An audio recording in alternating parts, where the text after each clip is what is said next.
It was the president who, back then, arranged for me to meet gunmen from the JVP. He shared with them the fears that fuel Sinhalese chauvinism.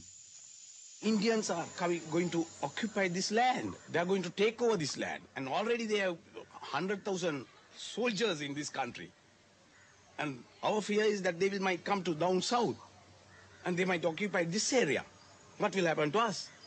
And we will be another part of India. Mahinda said these were patriotic boys who defended the Sinhalese people when the government was selling out to India.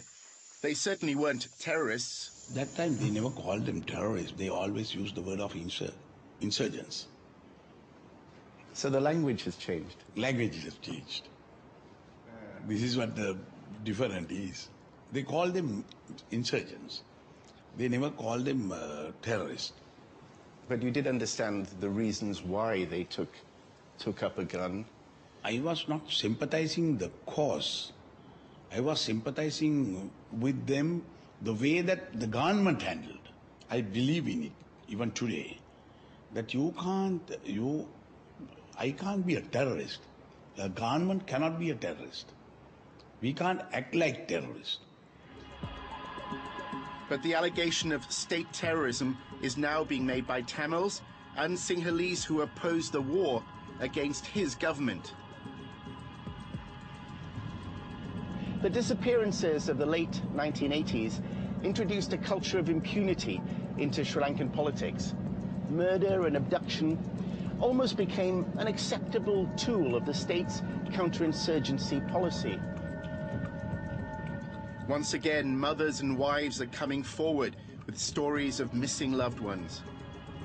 The music teacher who lives across the street saw it. He said my husband was bundled away in a red van.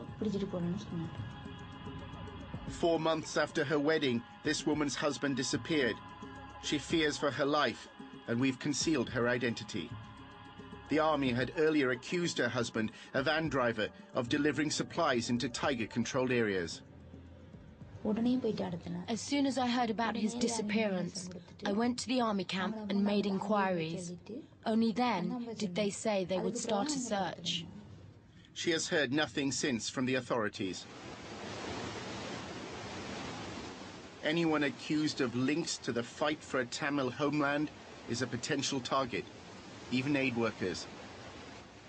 7 of my co-workers were abducted and executed, tortured, raped, one woman and 6 men, by paramilitary forces aligned to the government. And everybody was afraid to speak. I mean, over the last 2 years, there's been about 2,500 disappearances of Tamils. Bodies are just found on the side of the road. Tamils with their hands bound and signs of torture. There are checkpoints throughout the capital, Colombo.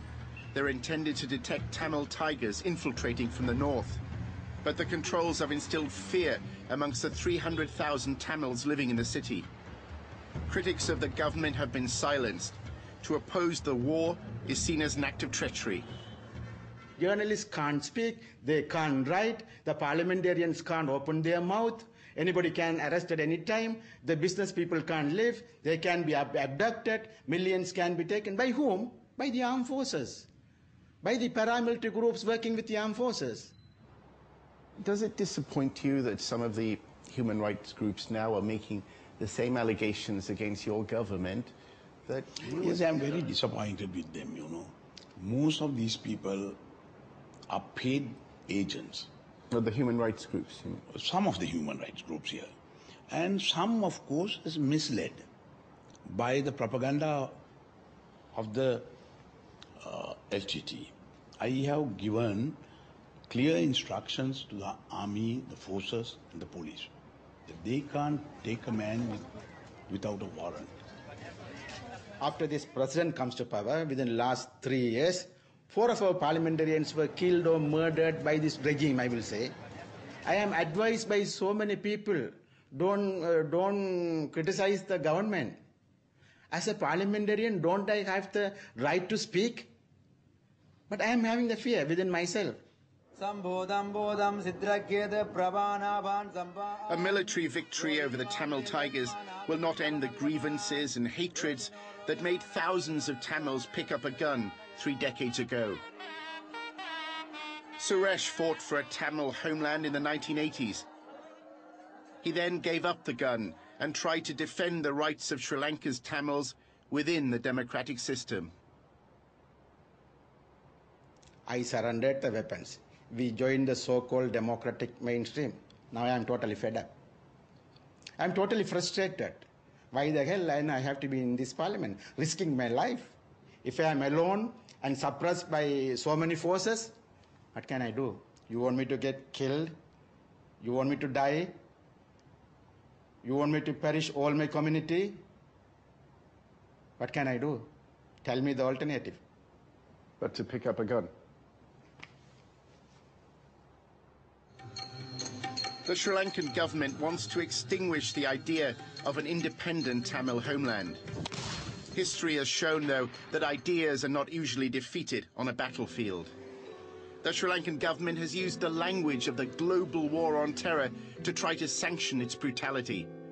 And in doing so, it has proudly claimed to be an ally of the West in fighting a shared enemy, terrorism.